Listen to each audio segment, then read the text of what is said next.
নমস্কার বন্ধুরা, আমার আজকের রেসিপি আলুর রায়তা। রায়তা আমরা প্রায়শই খাবারের সঙ্গে খেয়ে থাকি, তবে বিশেষ করে বিরিয়ানির সঙ্গে খুব পছন্দ করি। খুব সহজভাবে এই রেসিপিটা তৈরি হয়ে যায়, আর বাড়িতেই যদি এমন টেস্টি রায়তা তৈরি করে নেওয়া যায় তাহলে তো বেশ ভালোই হয়। তাহলে দেখে নিন আমি কীভাবে বানিয়েছি। সবার প্রথমে 1 কাপ ফেটানো টক দই নিয়েছি, আর একটা বয়েল আলু ছোট ছোট করে কেটে নিয়েছি। এবার অ্যাড করে দেবো একটা ছোট করে কাটা পেঁয়াজের টুকরো আর লঙ্কা কুচি। নুন আর চিনি অ্যাড করে দেবো টেস্ট অনুযায়ী, অ্যাড করে দেবো ধনেপাতা কুচি। এবার সমস্ত জিনিস খুব ভালোভাবে মিশিয়ে নিতে হবে। আপনাদের প্রয়োজন অনুযায়ী কম বা বেশি করে মেজারমেন্ট করে আপনারা বানিয়ে নিতে পারেন।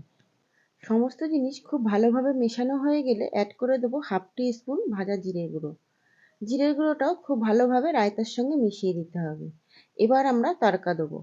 তড়কা দেওয়ার জন্য একটা প্যানের মধ্যে অ্যাড করে দেবো 1 টেবিল স্পুন সর্ষের তেল।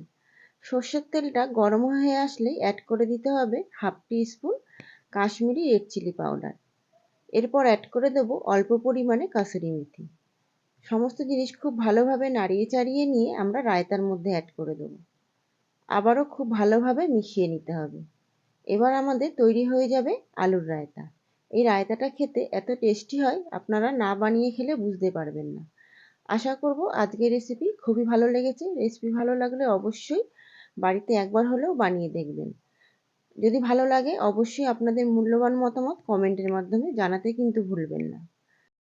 আমার চ্যানেল যদি এখনও সাবস্ক্রাইব করে না থাকে তাহলে অবশ্যই চ্যানেলটিকে সাবস্ক্রাইব করে পাশে থাকবেন, আর যারা পেজ থেকে দেখছেন তারা অবশ্যই পেজটিকে ফলো করে রাখবেন। নমস্কার।